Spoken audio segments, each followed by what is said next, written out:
Hey guys, welcome back to the channel. If you're new here, my name is Ali. I'm a final year medical student at Cambridge University, and this is part of a series of videos where me and my friends talked to the camera to give you advice about the medicine application process, specifically about interviews. Today we're going to be tackling the fairly common question that goes along the lines of, we have 10,000 applicants, why should we take you? And this is a really scary question. If you hear it for the first time in your interview, then it just destroys your world. And I would know because I got asked this, I think in my UCL interview, and I just hadn't prepared for it. I didn't even know it was on the radar. So when they said it, I was floundering for ages and trying to come up with an answer on the spot. And from speaking to a few of my friends about this video, they said that they were actually asked some variant of that question as well. So I think it is a fairly common question, and it's useful to vaguely know what you're going to say in advance. Obviously, don't prepare a rehearsed, memorized answer, but just having a list of talking points of what you might say if you're asked that question is a good thing. So why is this question hard? This question is hard because you've got to strike that balance between actively selling yourself, which is something a lot of us are uncomfortable with,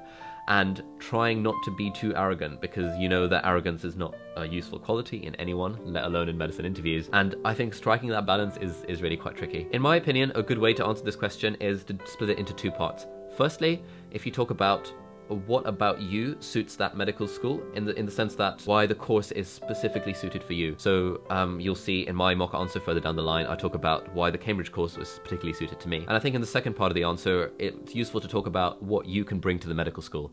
And that's quite a nice way of, in a non-arrogant way, showing and sort of selling yourself to the medical school by saying, number one, the school is suited to me, and number two, I will provide to the school in some way or another. So that's the formula that I personally would follow. But as you'll see in this video, people have different views about how they answer this question, and a point that I make in all of these videos is that there really isn't a right or wrong answer, which is why we're giving you the perspective of various different medical students, so you can kind of decide what you like the sound of, what would work for you, because obviously it's not a one-size-fits-all approach. One answer is not going to work for everyone. So yeah, timestamps for everything down below, but now we're going to hear a fairly unstructured view from various different medical students about how they would approach this question. And then at the end, we're going to be hearing from myself and my friend Kenny, who will be giving a mock interview answer to this question as if we were actually in an interview. So hopefully you'll find that useful as well. But yeah, now without any further ado, let's hear from various medical students about how they would approach this question. Timestamps to everything down below, and I'll see you in just a moment. There's always the balance between blowing your own trumpet and just factually recording why you are a good candidate. So it's good in these situations if you can say why you're appropriate for a specific aspect of their course. So for example, with Cambridge, I'd have drawn attention to the amount of stuff I'd done in the basic sciences and why I thought I was a more appropriate Cambridge medic than I was perhaps at other universities. But wherever you're applying, if there's a specific bit of their course that appeals to you, it's really good to sort of drop that in. So for example, when I applied to Bristol, I said that they had a language exchange scheme, and I was doing French A-level at the time. So I said, you know, I think I'd really benefit from this particular course because that's something I'd definitely look to make the most of. And they seem to enjoy that enough. So do research the courses. Know, you know, if you're doing prosection versus dissection. Know if you're jumping straight into clinical work or whether you've got a few years in the lectures first. So know what the course entails and then say why you're appropriate for it. And hopefully you won't have to lie, because if you've applied to the place, then you should know what it entails, and hopefully it does enthuse you at least a bit. So I hated this question because I don't like feeling like I'm boasting and saying, you know, oh, I'm special because of this, or I'm special because of that. What I said is that basically I described why medicine was so important to me. I said that this is something that I really want to do. I've known I wanted to do it for pretty much my entire life, and here are the steps that I've taken to make myself a better clinician. And I basically just said that I have it within myself to make myself better and to change myself in a way to become the perfect clinician. So hopefully that would be enough of a reason for them to pick me, because I'm willing to mould myself into whatever it is that they really wanted. Also, you can say that, for example, in my head, what I believe the perfect doctor is A, B, C, and talk about where you have those characteristics within yourself. So that was the way that I kind of said, because I don't want to say, you know, I'm better than everybody else because I do this and they don't do that. Basically what you have to say is, pick me because I believe that a doctor should behave in a certain way, and these are the ways that I've been acting to make sure that I have those skills and characteristics myself, and what I'm going to do in the future to improve on that. I think you do, you know, no matter how much you believe it or not, you really have to sell yourself in these interviews, and in your personal statement it should be really saying you believe in yourself and you are good enough to do this, and here are my skills. And that's something that is really alien to a lot of people. It's the first time you've had to do it. But I think it's important to actually recognise what you're good at, because if you're applying to medicine, you must be pretty good at a lot of things. So tell them that you're brilliant at sciences, you're really interested in the field, you've done all of these things to further that interest. So you might bring in your work experience, you might bring in your extracurricular activities, you might say that you've read XYZ articles online in order to further that particular interest. Show them that you've used all of these different skills, like working in a team, like perseverance, like helping others, and give specific examples of when you've used those different things to show them that it's true and you can back up all of your claims. I think always making it specific to the school you're applying for. So if, for example, there's something specific you like about the university, if there's any clubs or any organisations that you want to join, or anything you particularly want to do that you know the university is really good at, mention that. And say that you're going to pursue that. So always make things specific. Yeah.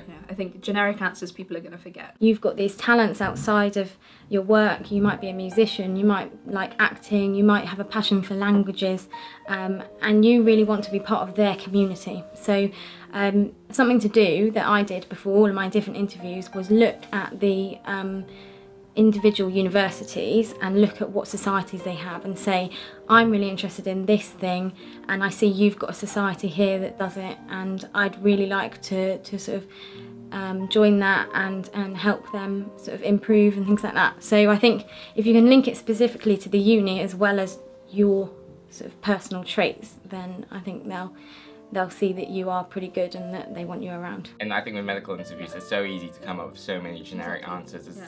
It's all about really talking about the specifics and like really fleshing out all these generic answers to make them about you. We've got 10,000 applicants, why should we take you? You could be comparing yourself against all of those other 10,000 applicants and try and make yourself come out on top of them. You could end up just like underpowering, is what I'm saying. You know, bringing your 400-metre swimming certificate to a competition of Olympians because you don't know what everyone else has done. And so if you try and compare yourself to everyone else, it's hard to be sure you're coming out on top, so why waste your breath in that way? I think a better way to leave your impression on someone, you know, why should they pick you? They should pick you because you'll fit in well here, because you actually want to come here rather than having put it third or fourth on your choices of medical school. You might well have put it third or fourth in your choices of medical school, but convince them that you haven't. Convince them that they're your number one, that you fit them as well as they fit you. And the way to do that, I think, is to talk about them. Talk about what of their course fits you. Why you will be particularly good for them, rather than just you are particularly good. The answer to why am I better than 10,000 other people is exactly the same whether you're sitting in Cambridge or St Andrews or London. The answer to why should Cambridge pick me is very specific, and you'll have to have different answers wherever you go. So think about what medical school in particular will do for you and vice versa. Compare yourself to them and not to 10,000 others. It's an intimidating question. I think it's definitely a thing in British culture that people don't like to big themselves up too much, and they worry that they're being really arrogant. Obviously you shouldn't be arrogant, but you should have a quiet confidence in yourself. Otherwise, how are you going to do well in life? How are you going to take up those opportunities when they're available? How are you going to push yourself if you don't have the confidence to try? So you need to be able to talk about yourself in a positive light, and you need to be able to show off your strengths. So again, be honest, talk about what you truly think are your strengths, and again, just give the evidence why. Talk about how, you know, in your sports club you've organised this tournament single-handedly or whatever, to really demonstrate how you've got initiative or how you've had to work on your timekeeping skills or whatever. Okay, so that was 7 medical students giving their perspective on how to answer the question of we have 10,000 applicants, why should we choose you? Hopefully you found some of that useful. There's a little bit of conflicting advice, but I mean, that just goes to show that there really isn't a right or wrong answer. You should just kind of pick whatever you think sounds good, what you think might work for you, your style, your personality, and just roll with that, because chances are it's going to be absolutely fine. Now we're going to be hearing from myself and my friend Kenny, and we'll be answering the question as if we were in an actual interview. So that might give you some idea of what a full interview answer might look like, and I'll see you in a moment. Oh, that's a really difficult question. So I'd like to answer that in two ways. Firstly, I think I'd be the kind of person who would fit well into Cambridge. And secondly, I think I'd be the kind of person who could also contribute to Cambridge. So in terms of fitting well, firstly, the course is really suited to me. I really like the fact that we do 3 years of preclinical and then 3 years of clinical. I like the separation of, you know, getting the foundation right first and then going into the hospitals, rather than seeing patients from day one, which I personally wouldn't be a massive fan of. So yeah, I really like the course aspect of it. And I also think I really like the idea of the supervision system. That, you know, you get to interact with world leaders in their field on a sort of small group basis. And I think that I'd be the kind of person who would, you know, thrive in that environment. I quite like asking questions. I quite like kind of raising points. And I think that's a lot easier to do in a small group setting than in a massive lecture hall of 300 people. So that's why I think I'd be suited to Cambridge. And I think I'd also be able to give something back. So I've gotten involved quite a lot in badminton and cricket in school, and I'd love to get involved with that in college life and potentially even try it for the university team on that. And as I mentioned earlier, I'm also a close-up magician, and I hear Cambridge actually has a magic society that does shows, you know, on a termly basis. So I'd really like to get involved with that, and maybe even run some workshops teaching people magic. It's one of my biggest passions, and I'd really like to contribute that to the university, as it were. The reason I think I should be chosen for Birmingham is because, first of all, I've got a background in science already. I've got a degree in medical physiology that I attained from the University of Leicester, and I think that puts me in a really suitable position to embark on this course, because I'll be able to, I'm familiar with the content and hopefully I can build on my prior knowledge. I also play squash and badminton in my spare time, and I know that in the medical society in Birmingham that there's societies for that, so I feel like I can bring extracurricular to the university also. And I've never actually lived in Birmingham before, and I've heard that there's a lot of things to offer. Like, for example, I don't know what it's called because I don't live here, but I know that when you come in, there's this huge building that has loads of like silver circles around it. So I think you should choose me because, first of all, I'd like to be in the area so I can find out what it is and also explore what else the city has to offer. Because in the short time I've spent here, it's definitely given me some like good vibes. Alright, so that brings us to the end of this video. We've heard from 7 medical students about how they would answer the question, we have 10,000 applicants, why should we take you? And then we've heard from 2 students, myself and Kenny, giving a mock interview answer to that question as if we were in an actual interview.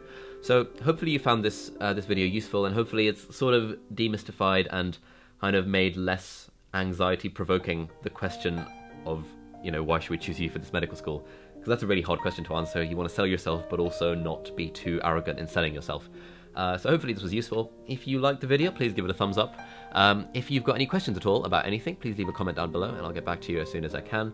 If you haven't subscribed to the channel, please consider doing so. More videos coming up about interviews. We're going to be talking about medical ethics and all that kind of stuff. And I pretty much want to make an entire interview syllabus. I've been teaching interview courses for the last 5 years with my company, 6med, the interview crash course. You should check it out if you're interested in going on a course. But because we're going to be graduating next year, I don't want all of this really good course content to go to waste if we end up not having time to run the courses. So I'm slowly putting everything online on YouTube. So please subscribe to the channel if you'd like to, you know, learn more about interview preparation. And if that's not your thing, I also do vlogs every now and then about life as a medical student. So some people might find that vaguely interesting. So yeah, thank you very much for watching. I'll see you next time. Have a lovely day.